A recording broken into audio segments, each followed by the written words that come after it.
शरद पवारांच्या टीकेनंतर अजित पवार पुण्यात. पुणे अपघातात कोणताही राजकीय हस्तक्षेप नाही, दोषींवर कडक कारवाई. हिट अँड रन प्रकरणावर अजित पवार यांची प्रतिक्रिया.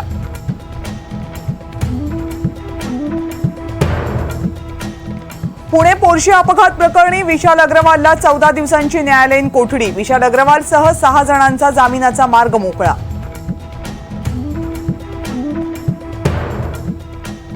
पुणे हिट अँड रन प्रकरणी 2 पोलीस निरीक्षकांवर कारवाई होणार. अपघाताची माहिती कंट्रोल रूमला न दिल्याचा ठपका. पुणे पोलीस आयुक्तांची माहिती.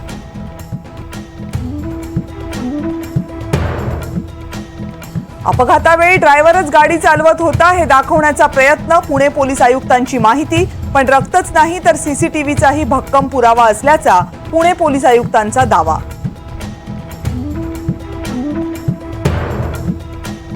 दुष्काळाकडे सरकारनं गांभीर्यानं पाहावं, शरद पवार यांचं वक्तव्य. तर दुष्काळाच्या मुद्द्यावर राजकारण करणं पवारांना शोभत नाही, फडणवीसांचं प्रत्युत्तर.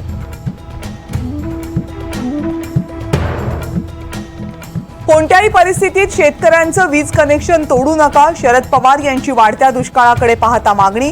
टँकरनं पाणी पुरवठ्यासाठी अनुदान देण्याचीही पवारांची मागणी.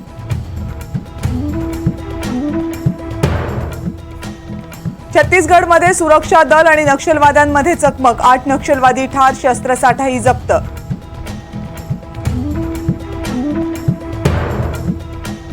डोंबिवली स्फोटामध्ये मृतांचा आकडा 8 वर. धोकादायक कंपन्या बंद करण्याची मुख्यमंत्र्यांची घोषणा. तर बेकायदेशीर घटनेमध्ये मृत्यूंचं तांडव महाराष्ट्रात थांबेना.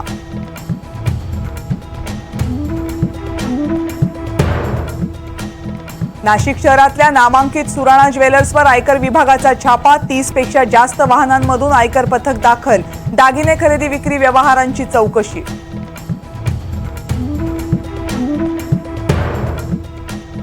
महाराष्ट्रातल्या अनेक भागांवर पाणी टंचाईचे संकट. विदर्भ आणि मराठवाड्यात पाण्यासाठी नागरिकांची भटकंती.